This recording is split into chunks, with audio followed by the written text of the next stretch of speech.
Hi everyone, my name is Itamar and my mission in life is to make people fall in love with Jerusalem. Today I'm going to unfold the secrets of this ancient city to you as we are walking from the springs to the valleys and to the hills of the holy city of Jerusalem. This tour is not only about visiting these iconic sites, we also want to dive deep into the meaning of the names of these different places. This will help us understand and appreciate the importance of Hebrew and the knowledge of Hebrew in order to have much more fulfilling reading of the scriptures. So let's start our spiritual journey. Behind me once stood the fortress of Zion. Zion, Zion in Hebrew, is coming from the word Tzia, which means a place of thirst. And indeed, Jerusalem heavily relied on rainwater collected into cisterns, as the spring of Jerusalem, the Gihon spring, is relatively in a very low location. Think about Zion not just as a place of thirst for water, but also a place of thirst for the knowledge of God. This is exactly why we're here, to learn the Word of God in Hebrew. Just over there, we have found the archive of ancient Jerusalem with lots of bulas, seals for papyruses, all written in ancient Hebrew, including names that appear in the book of Jeremiah, and including the name of one of the famous great kings of Judea, King Hezekiah. This is really where the Bible was written, and also the Hebrew was used for everyday life.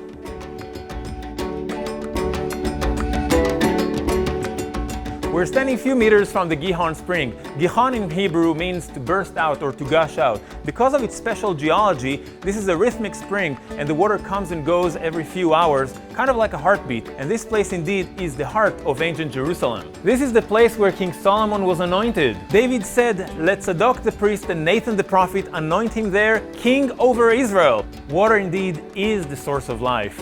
And the main message of the Bible is that the Word of God is something that, just like water, we cannot live without. The dynasty that started here, the dynasty of David and Solomon, is the one that was chosen by God to carry this message from generation to generation until the days of the Messiah. That's why it's so important to learn biblical Hebrew and to really understand the deep meaning of the Hebrew words.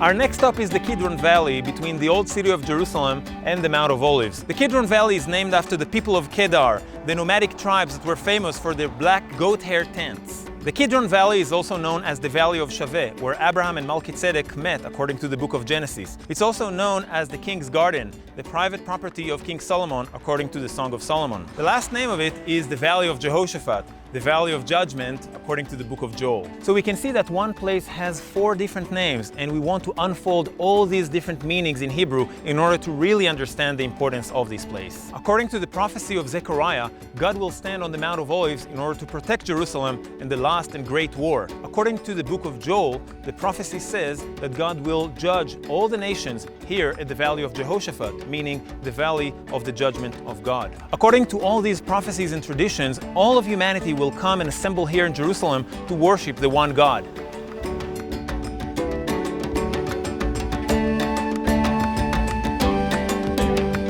Dark time came to Jerusalem and Israel. Dark time when the first and later the second temple were destroyed by Babylon and Rome.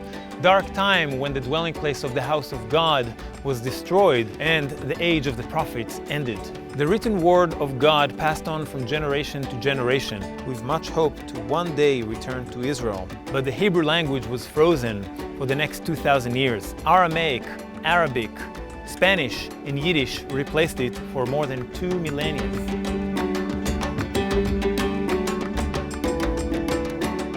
The hope was not lost. The hope to return one day to Jerusalem and to the living Word of God was not lost. In the 19th and the 20th century, Jews revived the Hebrew language and turned it again into a spoken, flourishing language. A language that enables us to understand the true meaning of the Word of God and His message to us. A language that enables us to understand the turbulent history of the Jews, the ancient Hebrews, and the greater plan of God to these people.